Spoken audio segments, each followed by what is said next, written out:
Ire-rekomenda naman daw ng PhilHealth kay Pangulong Bongbong Marcos ang pagpapababa ng premium contribution rates na sinisingil sa mga miyembro nito. Sinabi yan matapos madiskubre sa pagdinig ng Senado na mayroon pa palang 500 billion pesos na reserve fund ang PhilHealth. Yan ang pampagising na balita ni Mean Los Baños. Yung pagsoli nyo ng pera, indikasyon na kayo incompetent, hindi nyo ginagawa na maayos yung trabaho. Nagpapakita kayo na wala kayong diskarte, hindi kayo nag-isip. Mainit ang ulo ng ilang senador sa PhilHealth matapos ipabalik sa National Treasury ang kanilang sobrang pondo na 90 billion pesos. Kanina, humarap sa pagdinig ng Senate Committee on Health and Demography ang mga opisyal ng PhilHealth at Department of Health para ipaliwanag ang nasabing issue. Tanong ng mga senador, bakit hindi na lang gamitin ang sobrang pondo ng PhilHealth para lakihan ang halaga ng health packages sa lahat ng miyembro nito?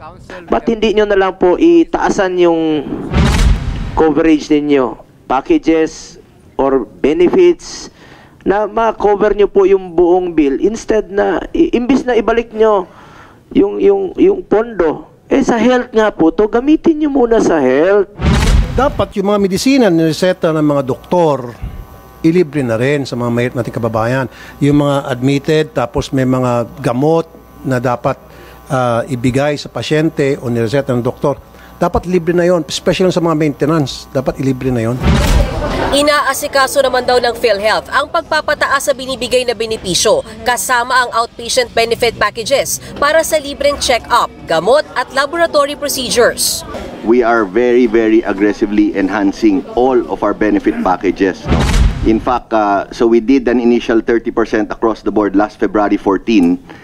And we are already in the process of doing another round of 30%, no? So talagang tuloy-tuloy po. Pero ang ilang doktor, mariing tinututulan ang pagbabalik ng sobrang pondo ng PhilHealth. Base raw kasi sa Universal Healthcare Act, ang sobra sa reserve fund ng PhilHealth ay dapat gamitin sa dagdag benepisyo at pagbawa sa kontribusyon ng sinisingil nito sa kanilang mga miyembro. Kami po ang nilalapitan nila, kami po ang katabi nila sa pagdudusa.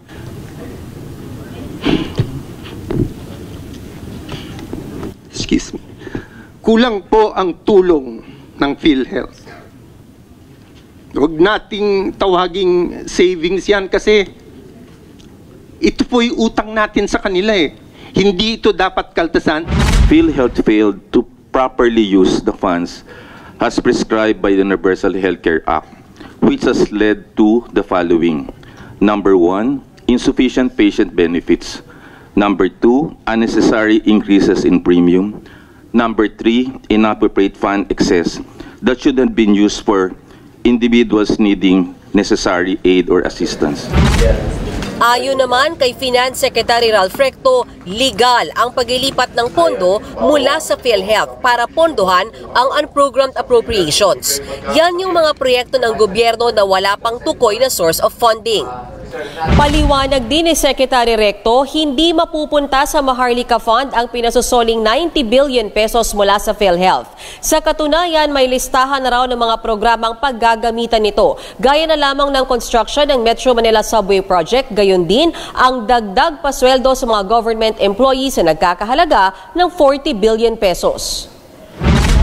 Ayon pa kay Recto, ang 20 billion pesos na una nang sinuli ng PhilHealth sa pamahalaan ay pinambayad para sa utang na alawan sa mga healthcare workers na naglingkod noong pandemya. Paglilinaw rin ng kalihim, hindi ito mula sa savings o kontribusyon ng PhilHealth members, kundi galing din sa subsidiya na mula rin naman sa gobyerno. May akusasyon na dahil dito, simot ang pera ng PhilHealth, magiging bangkarote daw ito. Hindi po. May natitirang 500 billion benefit chest fund ang PhilHealth. Kaya hirit ng mga senador, kung may 500 billion pesos palang pondo ang PhilHealth, bakit hindi pababain ang premium o binabayaran ng mga miyembro nito? I agree with you po, 100%. In fact, we at PhilHealth, upper management, will recommend to President Marcos that we bring down the premium rates. Maari naman daw hindi bawiin ang 90 billion pesos na excess funds basta iutos daw ito ng Kongreso sa DOF. Nagbabalita mula sa Frontline, Mean Los Baños, News 5.